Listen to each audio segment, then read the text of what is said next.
warahmatullahi wabarakatuh.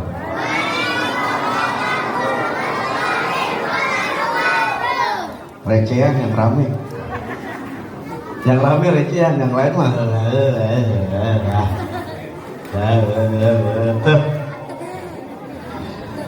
Alhamdulillah. Alhamdulillahi ala hilmihi ba'da ilmihi wa ala 'afwihi ba'da qudratihi. Allahumma inni a'udzubika min shamatatil a'da wa 'atalid da wa khaybatir raja wa zawalin ni'mah wa fujaatin nikmah. Allahumma salli ala sayyidina Muhammadin nurika sari wa madaduka jari wajma'ni bihi fi kulli adwari wa ala alihi wa sahbihi ya nur. Ashhadu an la ilaha illallah wahdahu la syarika lah wa ashhadu anna sayyidina Muhammadan abduhu wa rasuluh. Amma ba'du. Puji dan syukur kehadirat Allah Subhanahu wa taala karena pada malam hari yang berbahagia ini kita duduk bersama-sama di majlis taklim yang mulia ini. Majlisnya ini sama dengan nama saya tuh. Jangan-jangan punya saya kali ini majlisnya. Tuh, Majlis Taklim Ar-Ridha, nama saya itu. Sama nggak? Alhamdulillah. Jodoh berarti jodoh nih. Kita duduk bersama-sama di Majlis Taklim Ar-Ridha ini bimbingan Ustaz Haji Rahmat, mudah-mudahan panjang umur, sehat walafiat, istiqamah jalan dakwahnya, dan mudah-mudahan Allah Subhanahu wa taala bangunkan lagi majlis yang lebih besar buat beliau agar manfaat dari umat. Salawat serta salam kita curahkan kehadirat Nabi besar Muhammad sallallahu alaihi wasallam karena dengan kemuliaannya beliau pun dikasih keutamaan dengan peristiwa Isra dan Mi'raj. Dengan kemuliaannya juga kita ini terpilih sebagai umatnya Nabi Muhammad. Kalau bukan lantaran kemuliaan Nabi Muhammad, dan ini adalah ketentuan Allah Subhanahu wa taala yang merupakan anugerah buat kita, kita bisa jadi tidak terlahir sebagai umatnya Nabi Muhammad. Bisa jadi kita ini sebagai umatnya Nabi Musa, banyak ujian cobaannya. Tapi kalau jadi umat Nabi Muhammad, Nabi Musa sendiri kepengen jadi umatnya Nabi Muhammad. Kenapa? Kemuliaan, keutamaan, fadilah dikasih semua-muanya buat umat Nabi Muhammad. Nah, kita ini beruntung. Kita ini beruntung jadi umatnya Nabi Muhammad. Berarti kalau kita beruntung, kita harus bersyukur sebagai umatnya Nabi Muhammad. Cara bersyukurnya bagaimana? Contoh salah satunya adalah kita hadir pada majlis taklim model begini nih. Kita nuntut ilmu, kita hadir peristiwa Isra Mi'raj. Itu apaan memang Isra Mi'raj? Jangan-jangan bid'ah kali itu. Oh, ada nggak yang ngomong gitu? Ada nggak yang ngomong gitu? Nih saya mau bilang, mangga tuh, mangga halal nggak dimakan? Mangga halal nggak dimakan? Bangkuan halal nggak? Bangkuan halal nggak? Terus ketimun halal nggak? Dipotong jadi satu, pakein gula merah, ame sambal dikit, dicocol-cocol jadi rujak. Enak nggak rujak? Halal nggak rujak? Halal. Ini sekarang baca Al-Quran ada tadi, zikrullah ada tadi, tahlil, sholawat ada tadi, terus majlis ilmu tausiah ada. Jadilah peristiwa ngumpul majlis taklim Isra Mi'raj, terus dibilang haram gitu. Hah? Dibilang bid'ah begitu. Berarti jangan makan rujak dia. Ya, berarti dia jangan makan rujak. Baca Al-Quran dianjurkan nggak? Dianjurkan. Malah kita banyak yang belum bisa baca Al-Quran, alhamdulillah. Nah, repot nih. Hati-hati itu. Zikrullah dianjurkan nggak? Dianjurkan. Baca sholawat, apa lagi? Nuntut ilmu, wajib. Semuanya terkumpul jadi satu nih, kayak model majlis begini. Bagus nggak jadinya? Bagus. Hadir nggak kita? Hadir. Jangan sampai kagak hadir. Begitu. Dan sama-sama kita muliakan para habaib, para alim ulama yang saya tidak sebutkan namanya satu persatu, tapi tidak mengurangi rasa hormat saya, para aparat pemerintah, RT, RW, serta yang khusus para panitia dan Ustaz Haji Rahmat yang mudah-mudahan Allah Subhanahu wa taala panjangkan umurnya. Nyambung nih kita ke dalam peristiwa Isra dan Mi'raj. Sebelum kita bahas peristiwa Isra dan Mi'raj ini, kan saya bilang tadi bahwasanya kita ini beruntung jadi umatnya Nabi Muhammad. Tapi naudzubillah sampai detik sekarang ini kalau saya tanya, kenal nggak sama Nabi Muhammad? Boleh. Kenal nggak sama Nabi Muhammad? Ya mukanya bagaimana? Hah? Matanya bagaimana? Alisnya bagaimana? Bibirnya bagaimana? Hidungnya bagaimana? Wajahnya bagaimana? Akhlaknya bagaimana? Budi pekertinya seperti apa? Sampai detik sekarang ini kalau saya tanya, ada yang sudah jumpa dengan Rasulullah? Nah, ada yang pernah jumpa dengan Rasulullah walaupun dalam mimpi aja ada yang pernah. Terus bagaimana kita bisa mau ngaku kita umatnya Nabi Muhammad, kenal aja kagak? Coba bayangin tuh, nanti pas di dalam kubur kan ada pertanyaan yang udah dibocorin tuh. Di dalam kubur nih kita mati nih, ya kan semua bakal mati nggak semuanya? Bakal mati. Nabi ngerasain mati, Rasul ngerasain mati, malaikat ngerasain mati, termasuk malaikat pencabut nyawa pun ngerasain mati. Yang tidak mati kekal selama-lamanya abadal abidin adalah Allah Subhanahu wa taala. Semua makhluk mati, apalagi kita cuma eceran doang. Pasti ngerasain mati. Nah, waktu pas kita mati tuh ditanya itu di dalam riwayat 7 langkah orang-orang yang ngantar kita nih ke kuburan itu, 7 langkah mereka udah pulang, berangkat pulang, tuh datang 2 malaikat. Siapa nama malaikat? Woi, ada kenal? Hah? Ini mana nama malaikat yang di dalam kubur aja nggak kenal, bagaimana urusannya nih? Giliran Blackpink aja pada paham semua. Bagaimana sih? Giliran drakor aja nontonnya rajin bener. Muka-muka laki kayak perempuan begitu, bencong yang sering mangkal kayak begitu, ditontonin. Kalau kenal sama wajahnya Nabi Muhammad, nggak bakalan lupa sampai hari kiamat tuh wajahnya. Sampai malaikat maut datang menjemput kita nggak lupa wajahnya Nabi Muhammad dan kita merasa nikmat dalam menjalani sakaratul maut. Ini bagaimana kita waktu pas di dalam kubur ditanya, "Man rabbuka?" Siapa Tuhanmu? Sekarang bisa jawab, orang udah dibocorin. Ya kan, pertanyaannya udah ada bocoran belum? Kalau ujian nih kita, alhamdulillah nih kita umat Nabi Muhammad nih. Dikasih ujian, tapi pertanyaannya itu udah dikasih tahu duluan. Jawabannya juga udah dikasih tahu. Ntar ditanya tuh, dikasih tahu nih kita dalam riwayat di dalam kubur ditanya, "Man rabbuka?" Jawabnya, "Allahu Rabbi." Allah itu Tuhanku. Sekarang bagaimana mau jawab Allah sebagai Tuhanku, sementara kita nyebut nama Allahnya aja masih banyak yang salah. Loh, kok bisa? Sekarang masih banyak gak yang sebut Allah itu Allah? Masih banyak gak? Masih banyak gak? Masih banyak. Lafzul jalalah alif lam ha. Jangan berubah-ubah. Tidak ada Tuhan yang namanya Allah, itu tidak ada. Yang ada Allah. Cari di Asmaul Husna, cari di Al-Quran, cari di hadis, nggak ada disebut Allah. Kalau sebut Allah berarti alif, wawu, lam, ha. Ntar mau nggak tuh hadir ada undangan tuh Isra Mi'raj di Majlis Taklim Ar-Ridho. Insya Allah saya hadir. Bener apa salah begitu? Salah. Masih banyak nggak yang nyebut begitu? Masih banyak. Astagfirullah, Subhanallah. Salah. Maksudnya, Beb, kalau emang udah kebiasaan dari dulu, dari kecil udah begitu, bagaimana Beb? Latih, ditahsin. Ini kan ada Majlis Taklim Ar-Ridho. Tadi kita lihat tuh ada dengan pembacaan Al-Quran. Tuh pelajarin. Jangan sampai lidah kita ini nggak bisa sebut tuh. Di akhir hayat kita itu kalimat la ilaha illallah Muhammadur. Karena apa? Nyebut nama Allah, nyebut nama Tuhan kita aja masih kagak becus.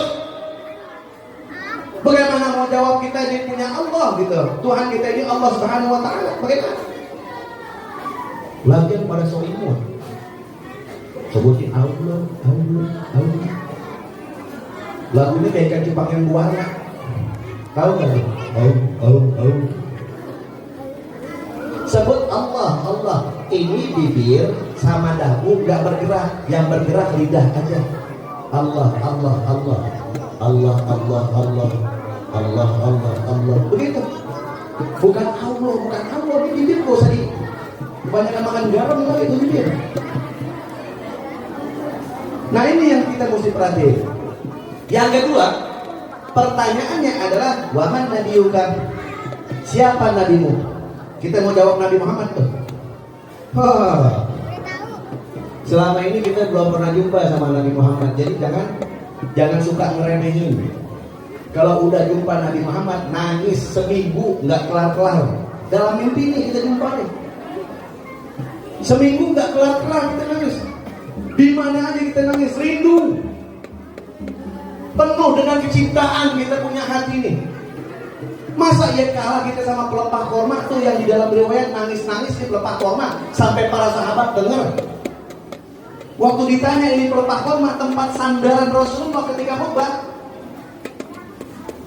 nangis-nangis di kayu, kedengeran. Kayu yang benda mati nangis-nangis kedengeran. Kenapa? Rindu sama Rasulullah. Rasulullah mana kok nggak kemarin hari? Nggak bersandar lagi nih sama saya. Kita yang manusia, yang ngaku umatnya Nabi Muhammad, yang ngaku cinta kepada Nabi Muhammad, yang katanya rindu kepada Nabi Muhammad, tapi sampai detik sekarang ini tidak pernah jumpa dengan Nabi Muhammad, walaupun dalam mimpi. Al-Imam Al-Habib Ali bin Muhammad Al-Habib tadi itu Sahibul Maulid Sintudoran kita baca.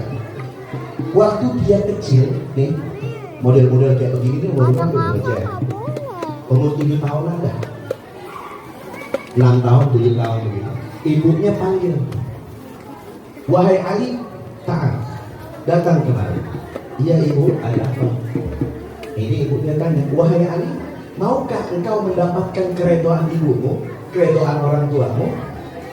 Habib Ali ini dari kecil sudah diajarkan bagaimana keredoan kedua orang tua itu penting, apalagi keredoan seorang ibu. Tentu mau ibu, kata Habib Ali. Bagaimana saya bisa mendapatkan keridhaan ibu? Ibu bisa senang sama saya, ibu bisa bahagia dengan saya. Wahai Ali, saya ingin kamu ini ketemu dengan datukmu Rasulullah SAW. Maklum, zamannya Rasulullah sama Habib Ali itu jauh, ratusan tahun. Habib Ali yang masih kecil tuh umur 6-7 tahun bingung, ini gimana? Tapi itu wasiat dipegang sama Habib Ali. Ketika wasiat itu dipegang, dia mulai tuh, dia belajar, ya kan, dia ngaji, dia ke majlis taklim, hafalin Quran, zikir dan lain sebagainya. Akhirnya ketika meranjak umurnya agak sedikit lebih besar, tiba-tiba Habib Ali ini mimpi berjumpa dengan Rasulullah SAW dalam mimpinya. Nggak ada berkata-kata, cuma melihat aja. Ini Habib Ali udah senang bener. Buru-buru dia ini bangun dari tidurnya, dia buka kamarnya, dia menuju kamar ibunya. Diketuk kamar ibunya. Ibu, Umi. Ya Ali, ada apa? Umi, saya sudah melihat Rasulullah. Kata ibunya, di mana engkau melihat Rasulullah wahai Ali? Di dalam mimpi Umi. Uminya nggak bukain pintu, malah dia apa? Malah dibentak ini Habib Ali ini anaknya. Pergi engkau Ali, engkau bukan anakku, katanya. Allah. Nggak diaku anak Habib Ali. Padahal habis mimpi jumpa Rasulullah. Bingung Habib Ali, ya Allah kok saya nggak diaku anak sama ibu saya.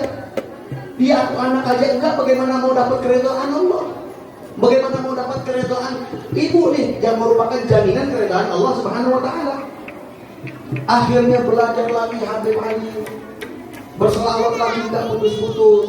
Dia datangnya itu para habaib, para alim ulama, terima itu ijazah daripada ilmu-ilmunya, ngambil nasihat-nasihatnya, dilaksanakan itu nasihatnya semua.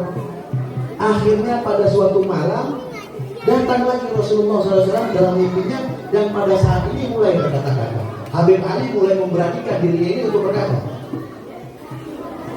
Karena Habib Ali ini kan masih keturunan Rasulullah juga. Bicara dengan Habib Ali, ya Rasulullah, ya Datuk, ini saya ada masalah. Kenapa? Ibuku gak akui anak saya anak. Saya gak diaku anak sama ibuku. Baiklah Ali, wahai cucuku, kalau begitu Rasulullah SAW ini kalimatnya disederhanakan agar supaya kita paham ya. Kalimat yang Rasulullah ini kan yang Rasulullah ucapkan itu kan hadis. Nah ini disederhanakan biar kita paham. Kalimat itu bahasa Arab dan maknanya seperti itu. Baiklah kalau begitu saya tunggu kirim salam kepada ibumu. Wahai Ali, sampaikan salamku kepada ibumu. Subhanallah, ini kalau Rasulullah SAW datang dalam mimpi kita, ini dalam riwayat benar-benar Rasulullah yang datang. Man ra'ani fil manam maka ra'aha. Barang siapa yang melihatku di waktu tidur di dalam mimpi, maka dia benar-benar telah melihatku. Ini hadis Rasulullah. Wa man ra'ani fil manam fasayarani fil yaqظah. Dan barang siapa yang melihatku di kala tidur, maka suatu saat nanti dia akan melihatku di dalam keadaan nyata, dalam keadaan sadar, tidak dalam tidur lagi. Nah, ini Rasulullah berpesan kepada Habib Ali ini untuk sampaikan salamnya kepada ibunya. Berarti Rasulullah SAW benar-benar datang tidak ke dalam mimpinya? Benar-benar datang tidak kepada Habib Ali? Datang. Habib Ali dengan gembiranya dia buka pintu kamarnya, dia buru-buru ketuk kamar ibunya ini. Umi, saya sudah jumpa Rasulullah dan beliau menitipkan salam kepadamu. Apa kata uminya? Di mana engkau bertemu Rasulullah wahai Ali? Dan di mana beliau menitipkan salam kepadamu? Di dalam mimpi umi.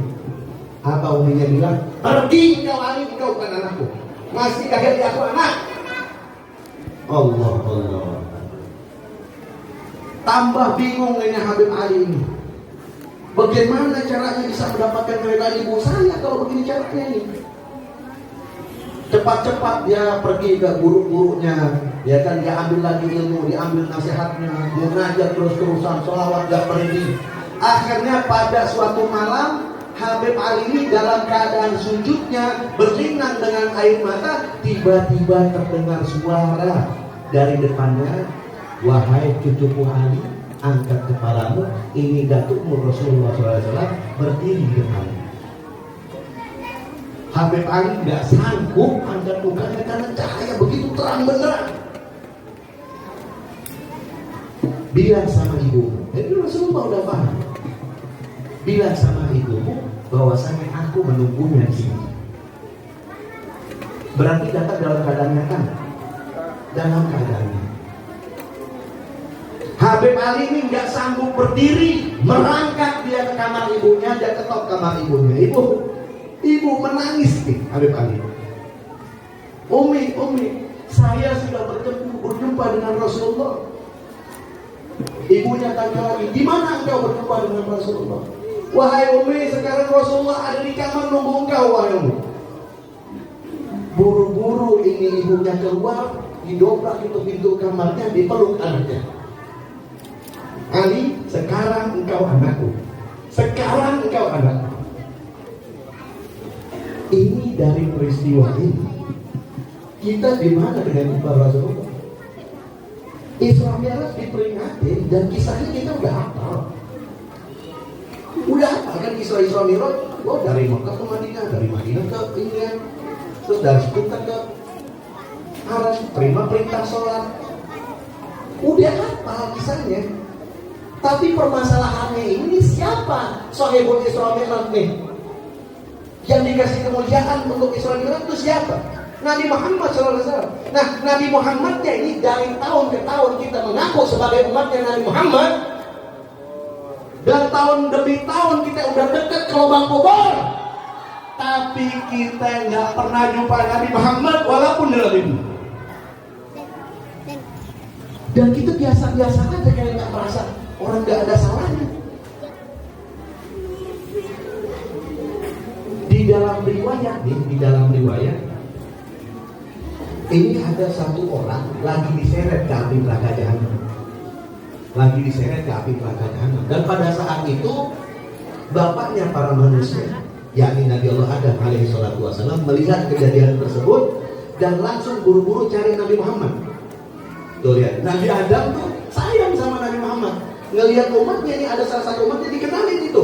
Karena umatnya Nabi Muhammad ini ada ciri khas tertentu yang semua umat, yang semua Nabi bisa melihat. Jadi waktu dilihat ini ada umatnya Nabi Muhammad diseret ke neraka jahanam sama malaikat, Nabi Adam buru-buru laporan kepada Nabi Muhammad.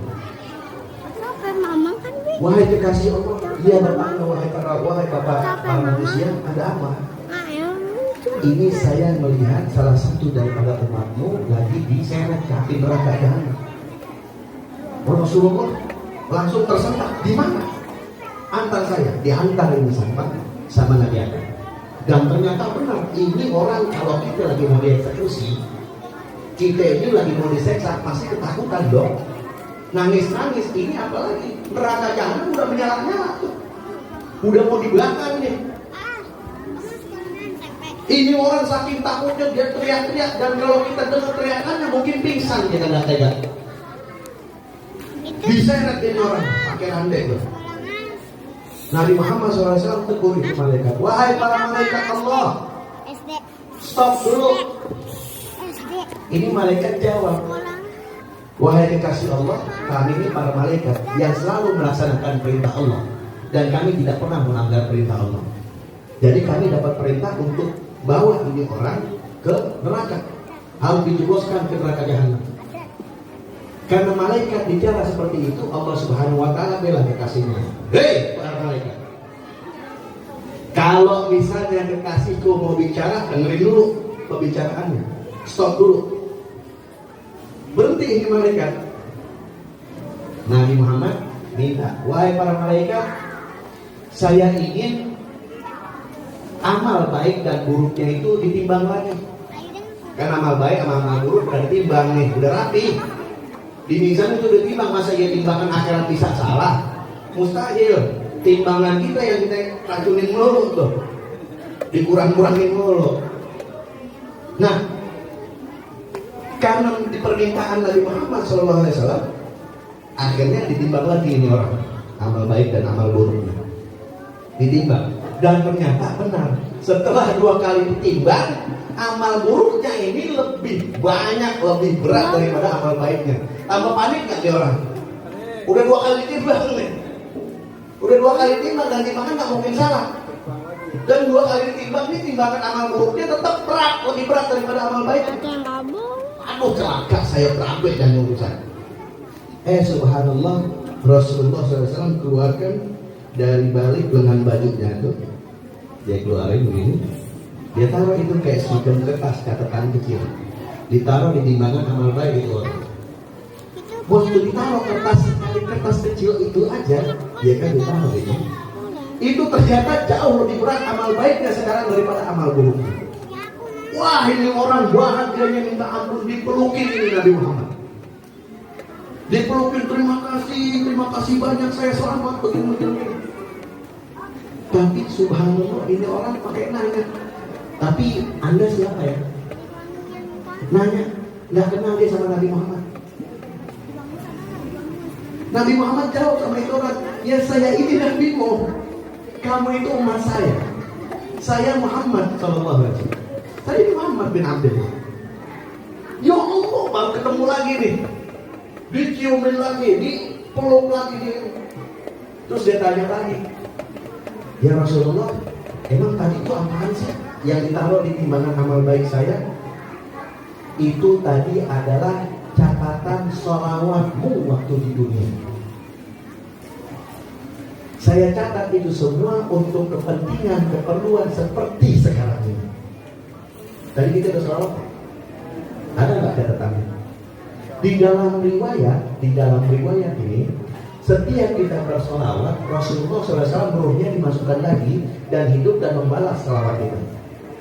Ada orang yang picik pemikirannya, dia bilang, bagaimana tuh mau jawab, umatnya kan jutaan. Puluhan juta, ratusan juta itu umatnya. Bagaimana dia mau jawab salam atau? Ya, dia pakai logika di sini. Coba nih kita kalau tulis di medsos, contoh dah Facebook gitu, kita tulis status lagi mau belanja nih, orang-orang pada ngeliat nggak duluan?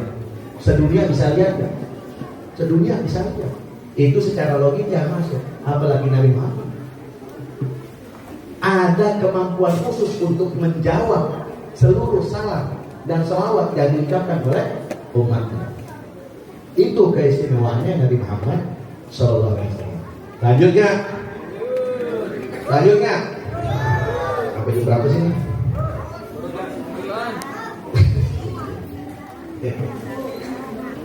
Lanjut satu lagi ya kan?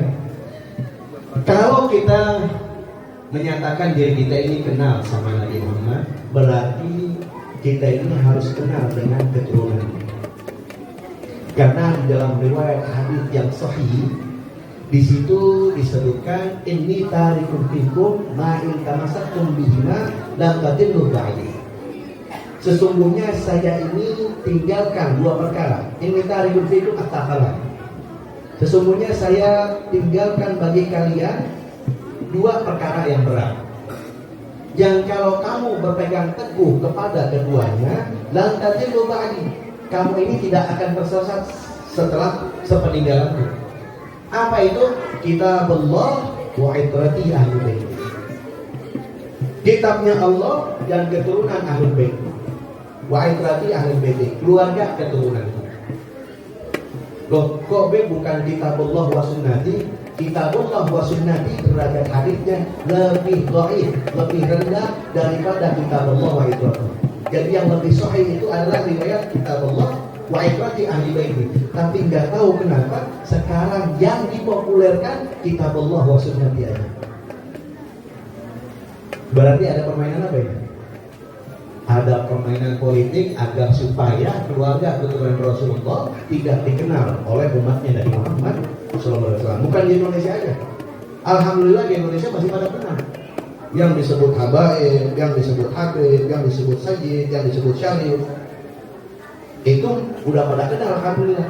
Tapi sekarang ini udah bermunculan orang-orang yang berupaya menghapus ada istiadat perintah wajib yang turun melalui Al-Quran dan hadis, ini mau disamarkan sehingga nggak kenal lagi. Mohon maaf, negara-negara luar, Palestina sampai sekarang ini ribut, sampai sekarang ini nggak pernah kelar. Kenapa masalahnya? Tanya orang Palestina, kenal keluarga keturunan Rasul nggak? Nggak kenal. Buktiin, jarang nggak kenal. Di Suriah, orang-orang Suriah yang habis kena gempa kemarin kesian.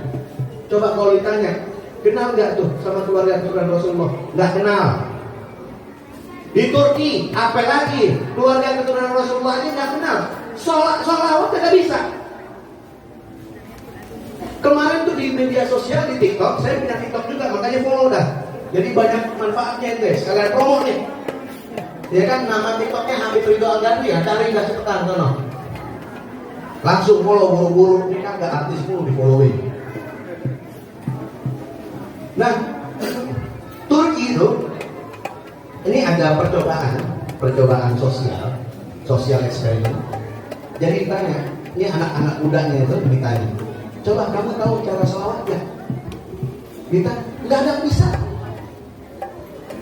Ditanya lagi, sholat ada berapa waktu? Kagak bisa nyebutnya. Ada yang udah tua banyak nih, ditanya sholat ada berapa waktu? Kagak ngerti. Agamanya Islam. Bagaimana kagak tempat ya mau begitu tuh? Alhamdulillah.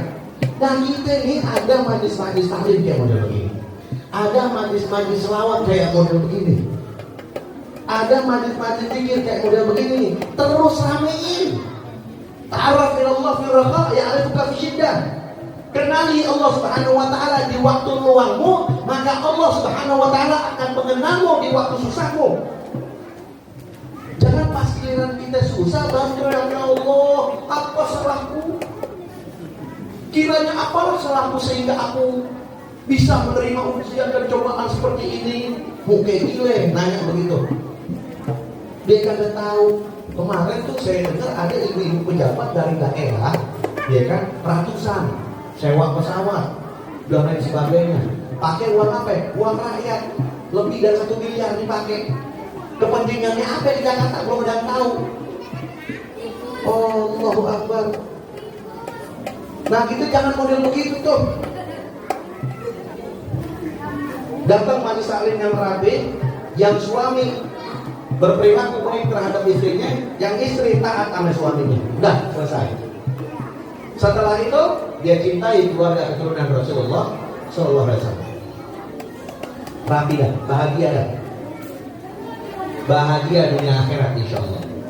Jadi kalau mau ditanya, emang Rasulullah punya keturunan? Nah, keturunan Rasulullah itu dari mana? Ayo dong. Udah ngerti juga. Udah ya? Udah nggak? Lanjut apa enggak nih? Lanjut dikit. Keluarga keturunan Rasulullah SAW ini kan kita tahu yang namanya keturunan itu harus dari jalur laki-laki. Benar nggak? Keturunan itu harus dari jalur laki-laki. Jadi kalau saya punya anak laki-laki, nah keturunan saya itu lewat anak laki-laki. Contoh Abdullah gitu, nama anak saya Abdullah bin Ridho gitu. Jadi keturunan itu harus dari pihak laki-laki. Loh, kok Nabi Muhammad nggak dari pihak laki-laki? Nih, saya kasih tahu. Rasulullah SAW itu punya anak 3 laki-laki. Namanya siapa? Katanya umat Nabi Muhammad.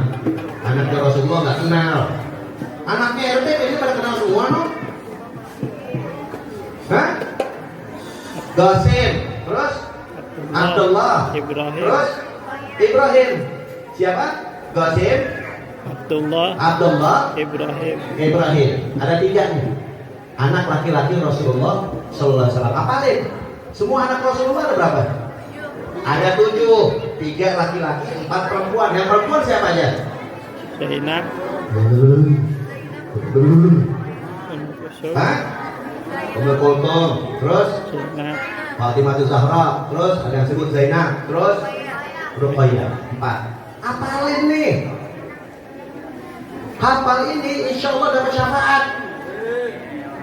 Nih, kita mau dapat syafaatnya Rasulullah, kenal anak-anaknya Rasulullah siapa aja.